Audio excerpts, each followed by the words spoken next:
Okay, this is the M1 paper from June 2025. It's question number 8, which is the last question, and we see as we move up and down here, lots of different parts to it. It basically starts off as a classic connected particles from our kinematics work.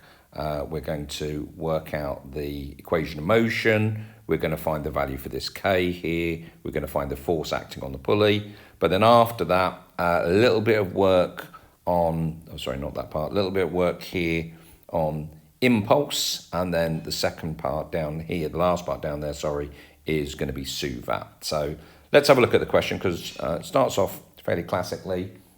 We've got this scenario with P and Q. K is less than 3, so we know that Q is going to be going down in that direction there, and P will be going up there. Unusually, it actually tells me what the acceleration is here. They don't normally do that, but it tells me what the acceleration. But it does then say, right, can you just find the equation of motion? Once you've got that, can you find K? Well, absolutely, we can have a go at doing those two parts. So our normal scenario, part A, I've got this pulley here, and I've got the two weights either side of it. I've got P down there, which has a weight of kmg, Q down there, which has a weight of 3mg. We'll obviously have two tensions and the string like that. And then, as I say, it's slightly unusual in that it tells me that it's accelerating with, in this case, g/5 in those directions. And if it asked me to work out the equation of motion for P, I would do that automatically, wouldn't I, anyway? That would be the first thing to do. So let's say consider P. We're going to be resolving vertically. I'm going to have F equals MA when I'm going to be doing the resolving. So we know it's going upwards, and if it's going upwards, it means then that T is greater than kmg. So my overall force is going to be T minus kmg. So T minus kmg equals kmg over 5, kma there. Now that is the equation of motion, so you can just call that number 1. That is the equation of motion. If you want to tidy that up and call that T equals 6 kmg over 5, you can do, but that's part A done. In order to work out what K is, we now need to basically just carry on. So let's find Q, or consider Q, resolve vertically again. And this time I'm going to be looking over here on this side, and on this side we're accelerating downwards now. So that means that the 3mg is going to be bigger than the T. So when I'm going to do my F equals MA here, I'm going to get that 3mg minus T is my force this time, and that's equal to 3mg over 5. So if I want to work out what K is now, I can just substitute T into this equation here. I normally call that equation 2. So substituting 1 in, I'm going to get 3mg minus 6kmg over 5 is equal to 3mg over 5. All the mg's can cancel, but I'm basically getting that 3 minus 3 over 5 is equal to 6k over 5, and that works out to be 12 over 5 is equal to 6k over 5. So k works out to be equal to 2. So we've done A, we've done B. And it then says, right, I'm going to tell you what M is now. M is equal to 0.5 kg. So here, well, let's do it afterwards. Let's do it when we actually do the work. When we're looking for, it asks us for the force acting on the pulley. The force acting on the pulley, if I can get my pens in the right way, is a T there and a T there. So the force acting on the pulley is just going to be equal to 2T. So what they're really saying when they're asking for that is, can we work out what T is? So hopefully we can, part C.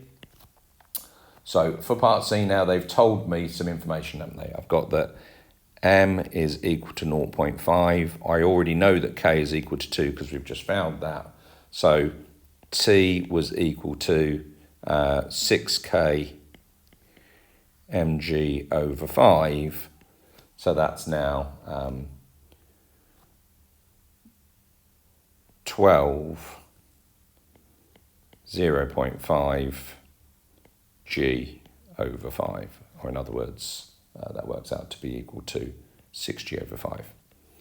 So if T is equal to that, the force on the pulley,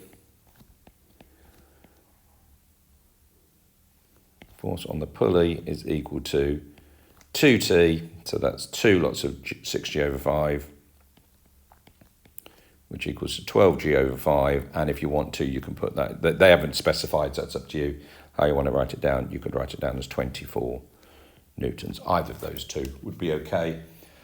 As my answer for that part, long question, let's keep going. So we've finished that one now. And now we've got this situation about SUVAT and what happens to Q. So let's just, the quickest of diagrams just to explain what's going on here now for part D is that what we're saying is that once there's been a movement, what's actually going to happen is that we'll have this sort of situation now where what we've actually got is if this was the start off position and if this was the ground now, we've actually got that it has moved 2.5 meters. This is Q that I'm talking about. This is P.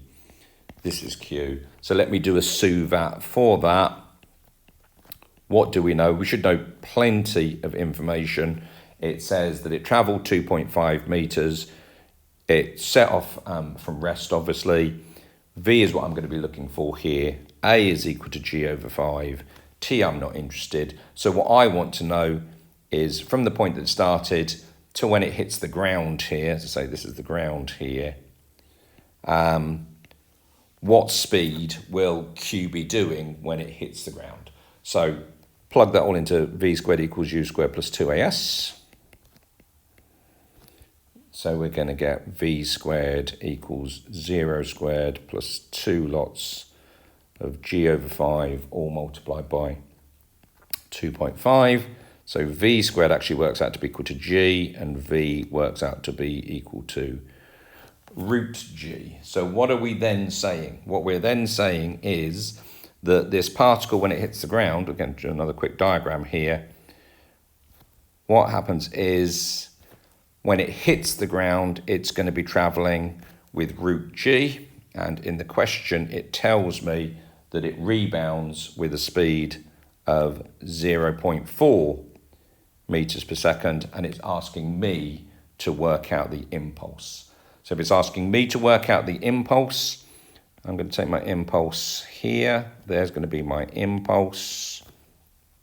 So impulse works out to be equal to mv minus u. So what have I got? Well, let's talk about m first of all. The mass was equal to 3m was equal to 3 lots of 0.5. So that's equal to 1.5. And now I need to decide on which way I'm going to take as positive and which way I'm going to take as negative.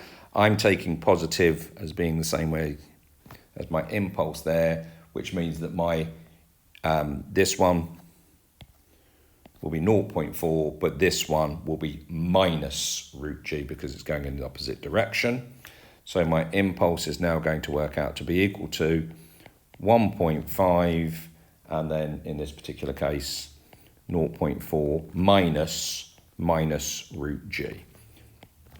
Tidy that all up, put it all into the calculator. That works out, the impulse works out to be 5.3 Newton seconds. 5.3 Newton seconds, and now we've answered that part there. So finally it says, right, in the motion, P doesn't hit the pulley, but can you tell me the total time from when it starts to when P comes to rest? So what's P going to be doing? So again, I don't necessarily need all these diagrams, they're just sort of to explain it to you guys. So what happens to P is that from where we start off with, it will travel, and we know it travels 2.5 meters. when it's being pulled up by the string. But then what will happen is it will travel a little bit further under gravity, okay? So it will travel up the 2.5 meters as one part of the motion. Then this will be the second part of the motion where the acceleration is minus g, that it's gravity that's slowing it down. Let's explain that to the examiner then and say for P. So we're going to talk about initial motion, and I'm just going to say under tension, so hopefully that will make it clear to the examiner that what I'm talking about is this is when Q is going down and P is going up. So what did we have for that situation? We had a SUVAT, and we had that it travelled 2.5. We know it started off from rest again, remember. Not interested in V, particularly in this one. It was accelerating at g over 5, and t is what I'm looking for, because I'm trying to find these times here. So I'm going to find t here. If I'm going to find that s, u, a, and t, this is going to be s equals ut plus a half at squared. So let's just put all the information in. 2.5 is equal to 0, half g over 5 t squared, and then work that out. T squared apparently works out to be equal to 25 over g. So t is 5 over root g, or I'm going to write it as a decimal this time. 1.5971 seconds. So that's just for the initial motion. And then under gravity, so what do we have for that part? So do a SUVAT again. And what we're going to know then is that under gravity, we want to know the point up to where it works out to be equal to 0. We've already got the initial speed there because we had that from our previous work. We know that the speed is root g. The same speed that V hits the ground with is what Q hits ground with, is what P will be doing at that same point there. So we know that. We know acceleration, that's minus g, that's due to gravity, and it's this t again that I'm looking for. So this is much easier because it's just V equals u plus at.